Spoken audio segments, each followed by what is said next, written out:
के जिस शुभम द्विवेदी की हत्या कर दी थी, उनके परिवार से आज प्रधानमंत्री नरेंद्र मोदी कानपुर में मुलाकात करेंगे। और शुभम अपने घर का इकलौता चिराग था जिनके सबसे पहले आतंकवादियों ने हत्या की थी। ऐशान्या ने अपने पति को बचाने के लिए आतंकवादियों के सामने हाथ जोड़े, लेकिन आतंकवादियों ने पत्नी ऐशान्या की एक न सुनी और उनके सामने ही शुभम के सिर में गोली दाग दी।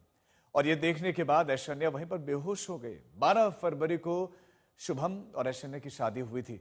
पीएम मोदी आज शुभम की पत्नी ऐशान्या और शुभम के माता पिता से मुलाकात करके उनको सांत्वना देंगे।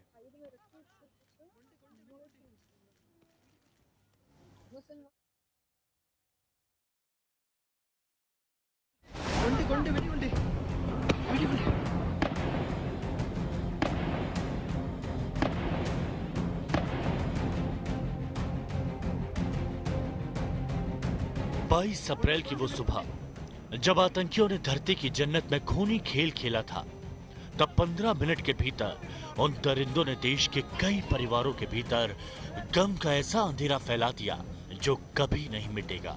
आतंकियों को अभी सबक मिलना बाकी है, लेकिन आतंकियों का पाकिस्तान को सबक सिखाया जा चुका है। पहलगाम के उस विभत्स आतंकी हमले में कानपुर के एक परिवार को भी कभी नहीं मिटने वाला दर्द दिया था। जब यहाँ के एक होनहार युवक शुभम द्विवेदी की उसकी पत्नी ऐशान्या के सामने हत्या कर दी गई थी। शुभम और ऐशान्या की शादी को महज 2 महीने हुए थे और दोनों कश्मीर के ट्रिप पर गए थे। उनको सपने में भी एहसास नहीं रहा होगा कि देश के एक हिस्से में धर्म पूछकर शुभम की हत्या कर दी जाएगी। आज पीएम नरेंद्र मोदी यूपी के कानपुर में होंगे तो शुभम का परिवार, शुभम की पत्नी और उसके माता पिता को हिम्मत देंगे खुद पीएम। सुहाग को खोने वाली जिन महिलाओं के नाम पर देश का सबसे कामयाब ऑपरेशन सिंदूर छेड़ा गया था, उन्हीं में से एक महिला ऐशान्या द्विवेदी पीएम के सामने होगी।